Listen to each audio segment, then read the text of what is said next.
Assalamualaikum warahmatullahi wabarakatuh. Saya Muhammad Alifil Anfi dari Prodi Pendidikan Agama Islam semester 3 kelas D. Akan sedikit menjelaskan tentang akhlak. Baiklah kawan-kawan, apa sih itu akhlak? Menurut bahasa, akhlak merupakan kata jamak dari kata khuluq yang berarti tingkah laku atau perbuatan. Sedangkan menurut istilah, akhlak adalah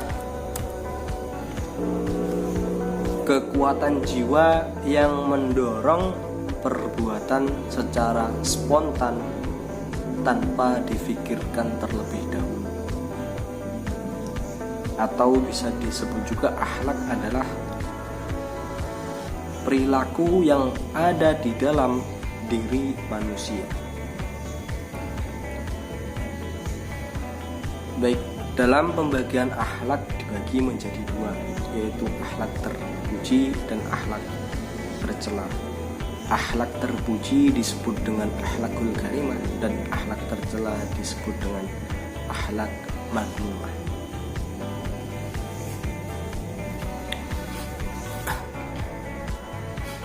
Baik, dalam berakhlak ada beberapa ruang lingkup akhlak.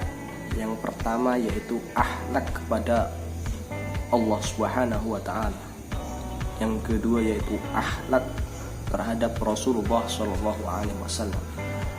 Yang ketiga yaitu akhlak kepada sesama manusia.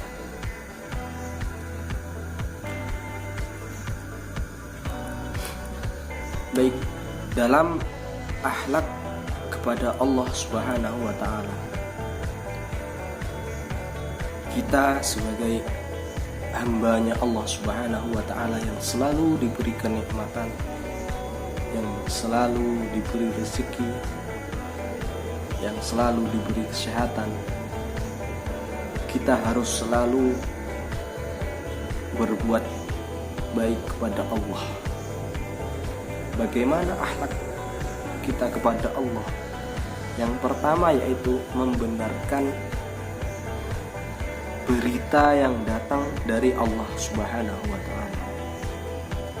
Karena seseorang tidak boleh meragukan ataupun bimbang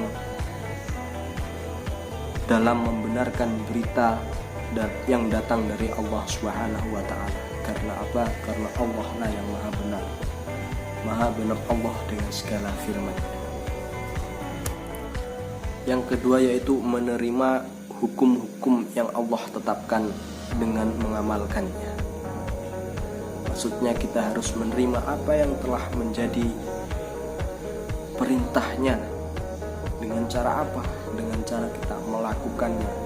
Contohnya sholat, puasa, zakat, dan seterusnya. Yang selanjutnya yaitu menerima takdir Allah dengan sabar dan tawakal.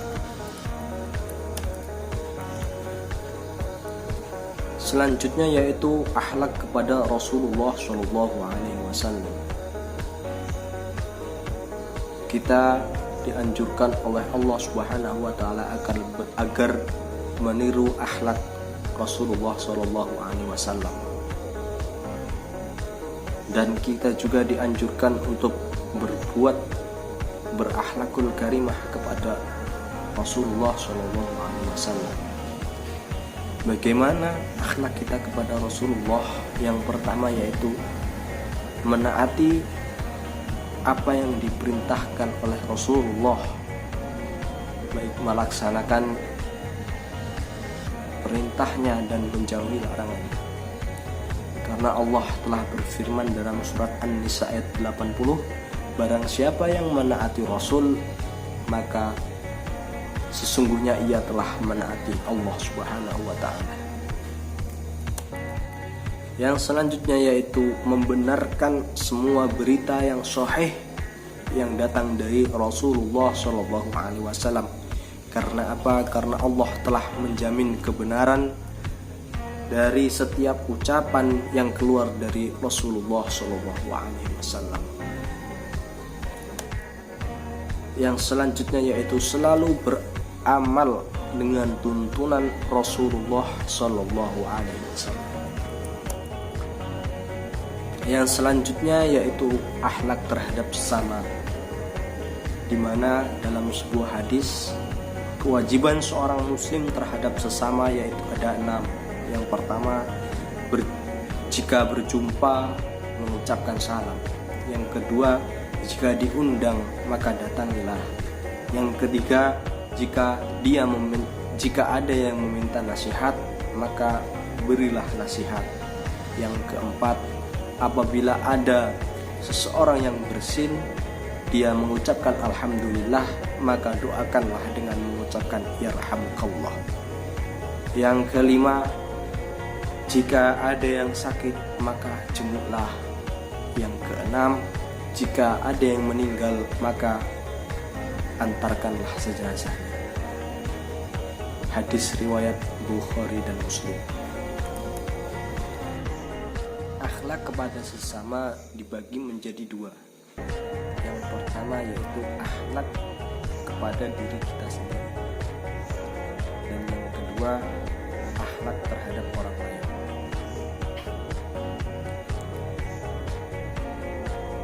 Allah menganjurkan agar kita selalu berbuat baik kepada diri kita sendiri. Kita tidak boleh menzalimi diri kita sendiri. Dengan apa cara kita berbuat baik kepada diri kita sendiri? Yaitu dengan cara selalu bersikap sopan dan santun, pemalu, sabar, rendah hati, pemaaf, dan selalu berbusana dengan baik, busana yang menutupi aurat. Selanjutnya yaitu akhlak terhadap orang lain, di mana akhlak terhadap orang lain ini sangat penting dalam kehidupan kita. Karena apa? Kita adalah manusia sosial yang tidak luput dari orang lain. Maka dari itu kita harus mengutamakan akhlak mulia kepada orang lain. Bagaimana cara kita berakhlak mulia dengan orang lain? Yaitu dengan cara bertutur kata dengan baik, rendah hati, selalu menebarkan kasih sayang kepada sesama, peduli dengan sesama, dan membantu ketika ada yang kesulitan. Nah, di sini dalam meraih akhlak yang mulia ada 5 langkah. Yang pertama yaitu hendaklah seseorang muslim senantiasa memperhatikan dalil-dalil Al-Quran dan As-Sunnah yang berkaitan dengan keutamaan akhlak yang mulia. Yang kedua yaitu berteman dengan orang yang soleh, dengan orang yang beriman, dengan orang yang baik akhlaknya. Yang ketiga yaitu hendaklah seseorang memperhatikan apa yang diakibatkan oleh perbuatan yang buruk yang dia lakukan. Yang keempat, hendaklah dia senantiasa menghadirkan dalam benaknya gambaran akhlak Rasulullah SAW. Karena apa? Karena sesungguhnya dalam diri Rasulullah terdapat suri tauladan yang baik. Sesuai dengan firman Allah, laqad kana lakum fi rasulillahi uswatun hasanah.